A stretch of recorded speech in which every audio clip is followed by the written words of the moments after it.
What's going on YouTube? And this video right here is going to be a video about my top 40 favorite albums as of right now. Okay, that doesn't mean that these are the top 40 greatest albums. This doesn't mean that I don't like songs by other people. When I say albums, I mean like albums as in the whole entire body of work. I'm talking like from beginning to finish. Wow, that was an amazing experience when I say top 40 albums. Okay, obviously I love every type of songs that are every type of song that's out there right now, as far as, you know, genres go and things like that. But as of right now, as of today, and this list can change.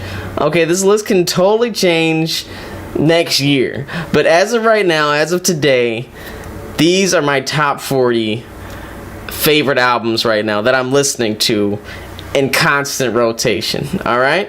And what you're going to notice is that a lot of the albums I like are going to be by the same artist. So like basically I'll have like three albums from one artist, 4 albums from one artist, and it'll come up to 40. So it's like a fewer amount of artists that I listen to compared to, you know, the albums, because like I don't know, I'm just feeling a certain group right now, and like all of these albums are just like great to me right now. And what you're also going to notice is that these albums are going to be completely like on opposite ends of each other. Alright, I'm hopping genre from genre right now. Alright, artist from artist, they're going to be totally different sounds, but I'm so serious when I'm telling you this is what I'm constantly listening to throughout the day. Just a little peek into Droxity's mind right now. Alright, also,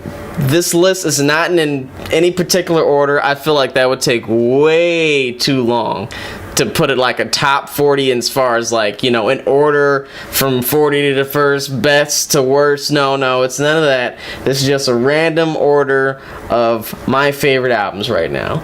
Okay, let's get started. Number 1, Parachutes, X and Y, Viva La Vida. All of these are by Coldplay, alright? And I don't know, it started with Parachutes. Really? That's like the first album that like, because I think this is last year, or no, not last year, this is a couple years ago, when I was in college.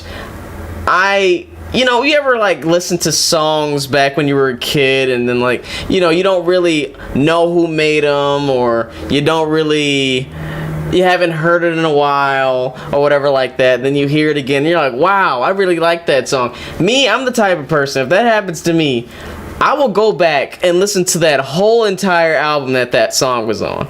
Okay? Me, one of the songs was Yellow. Okay? I love Yellow, and that was on Parachutes. And I also loved Speed of Sound and Clocks. I loved a few singles by Coldplay, but I never really sat down and listened to Coldplay. Alright?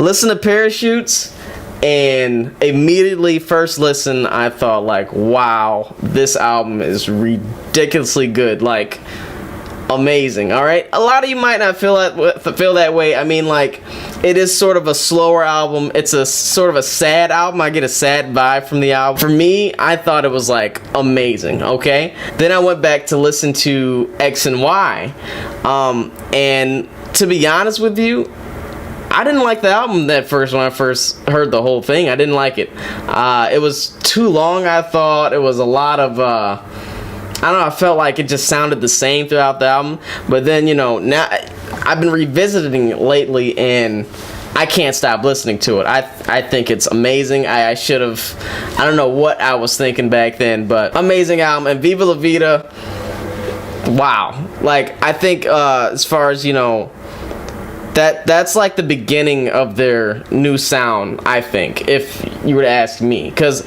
you had Parachutes, you had A Rush of Blood to the Head, and then you had X and Y.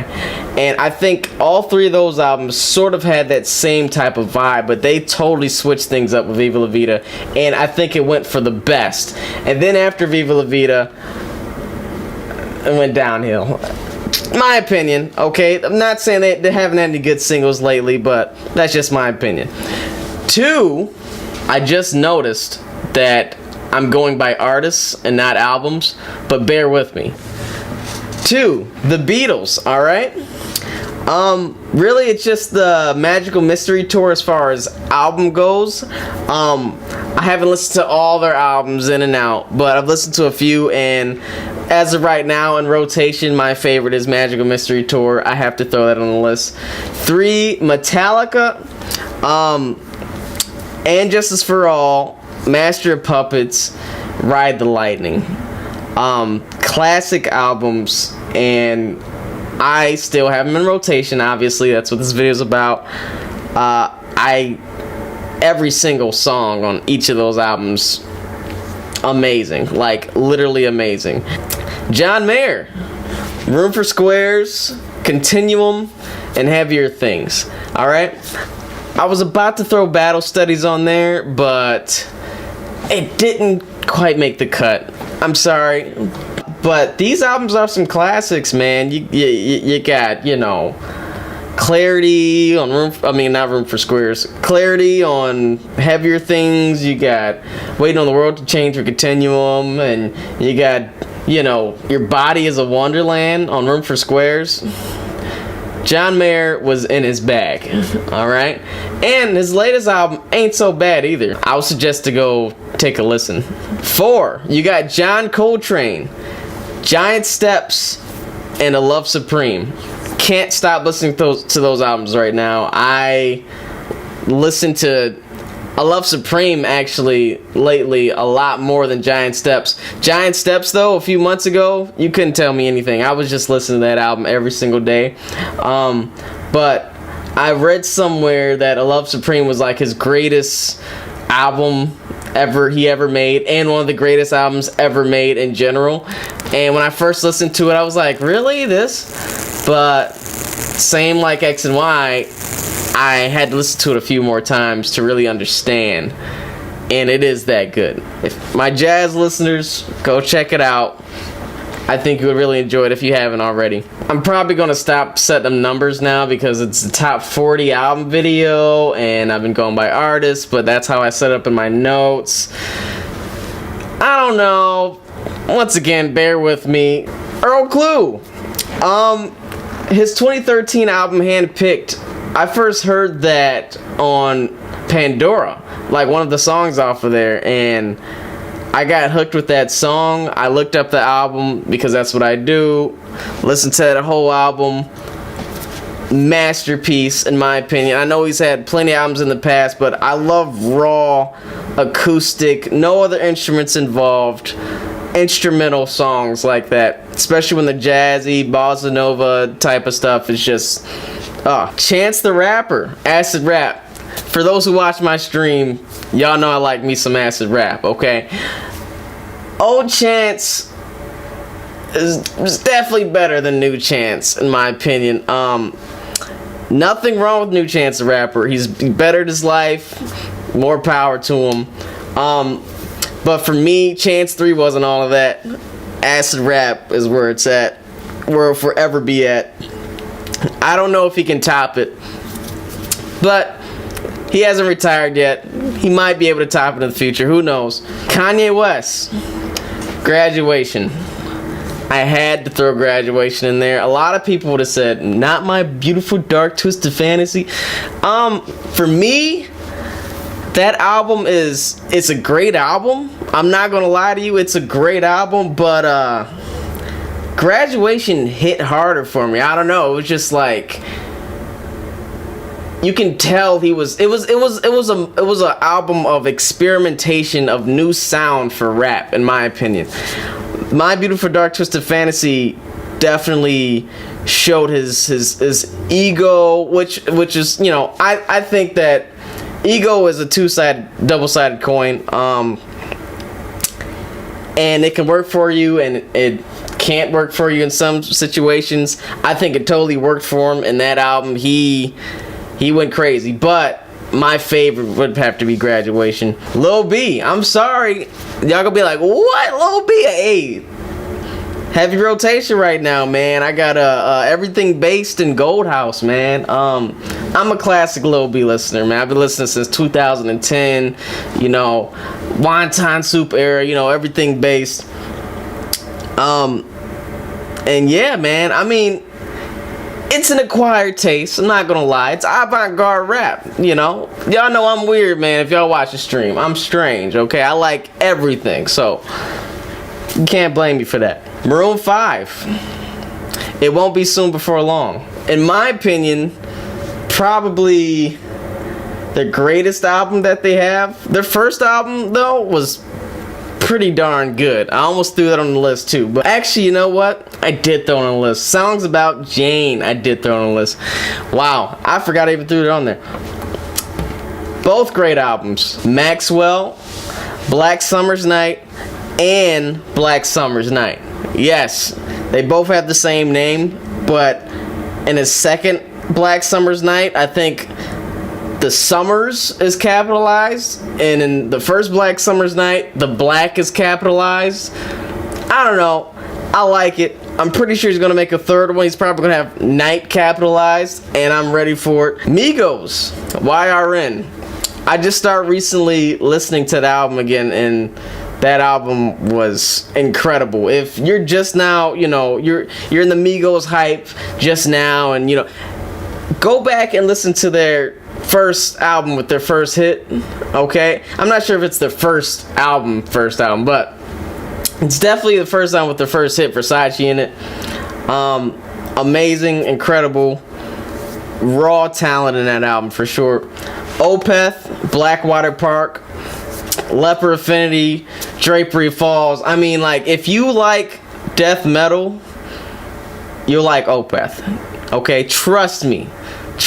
I haven't heard someone say they haven't liked it after I recommended it. So go listen to Blackwater Park by Opeth. That whole album, crazy. The Police, Outlandos Stiamore, Regata de Blanc, and Zenyatta Mandata.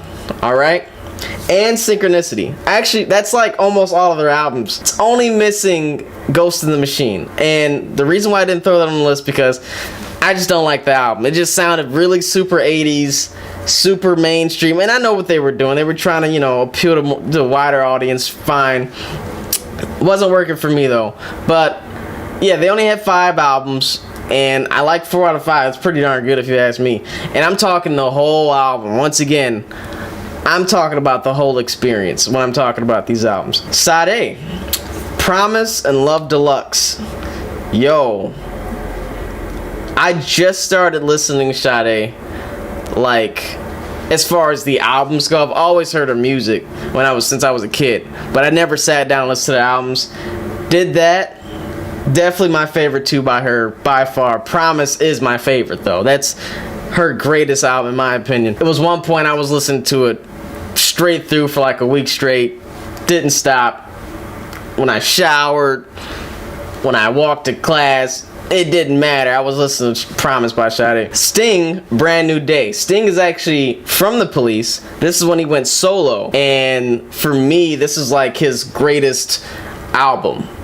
Alright, he's had plenty of hits, you know, before Shape of My Heart. I think that was on Summoner's Tales and, you know, other little singles like that. But as far as a whole album, this is my favorite right now, at least. And yeah, I kind of don't like when I think the problem with Summoner's Tales was that he kept trying to go country, but he was going back to jazz, and it was just like it wasn't mixing well for me. He did that very little in this album. I think this album was like the least he did that on, so this is why I appreciate this album so much. But it's a really good album. Stevie Wonder, Songs in the Key of Life. All right, I think that should be on everybody's list at any given time. Amazing album all the way through.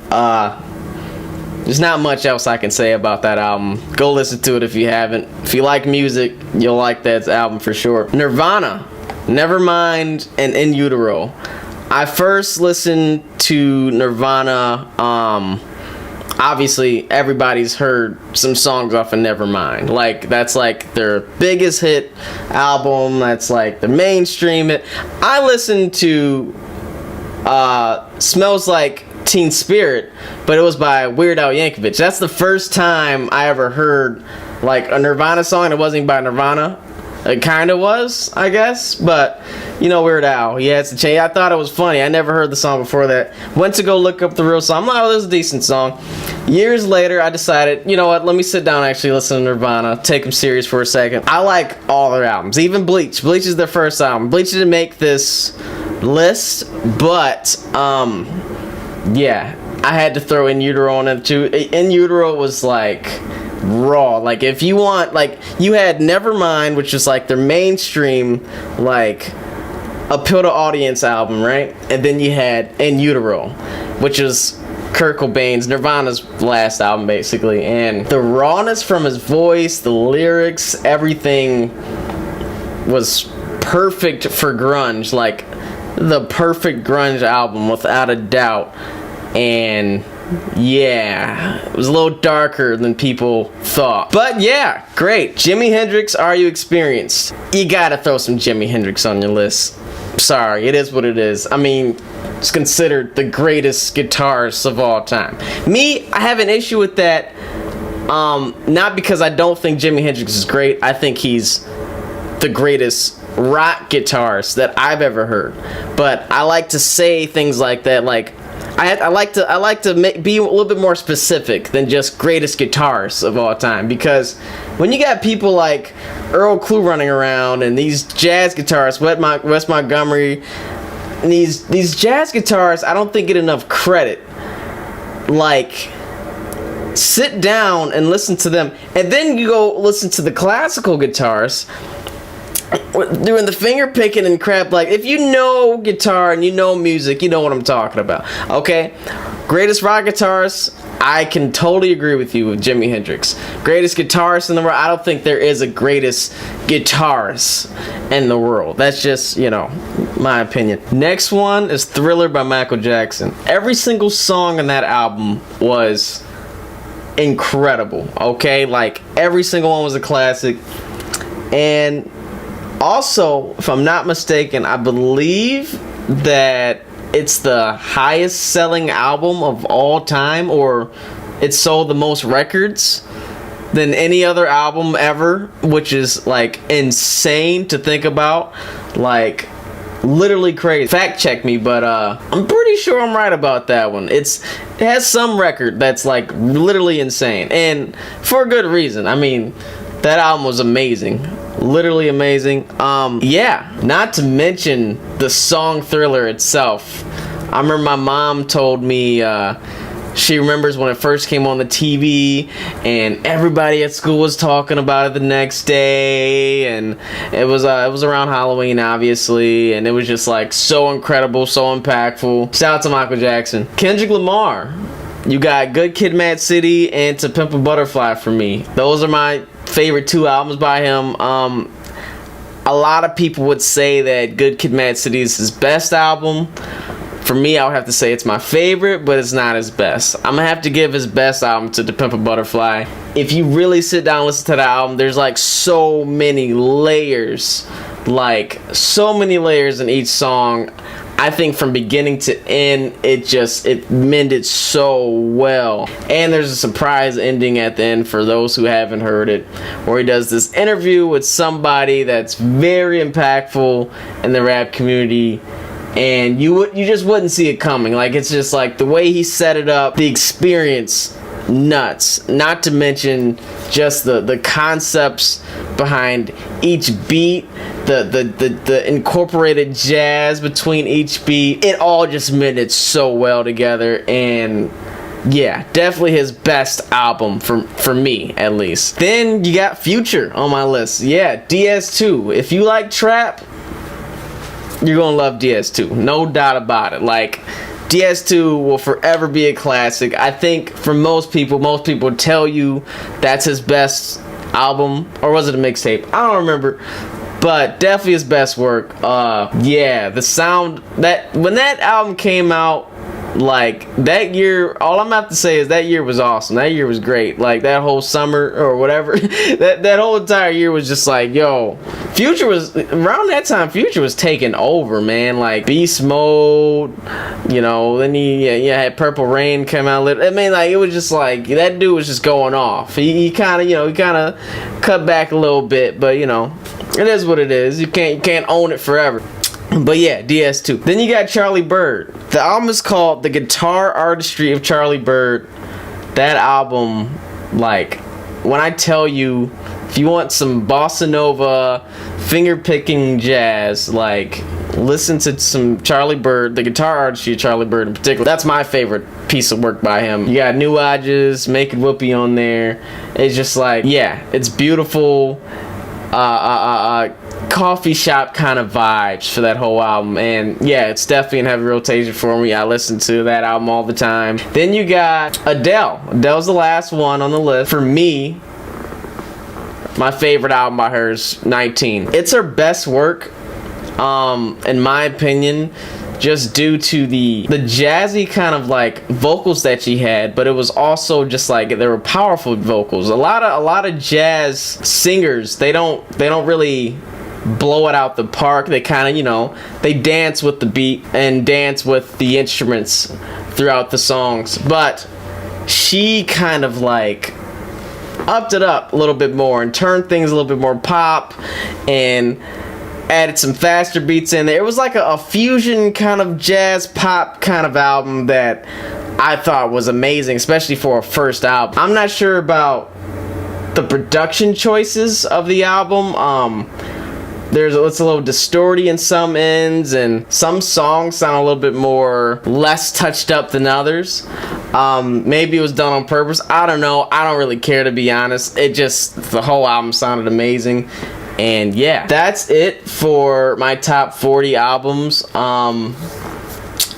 Yeah, thank you for listening. Go ahead and drop a comment, a like, and subscribe if you haven't already. And in the comments, go ahead and I want to hear what your favorite albums are that you're listening to right now.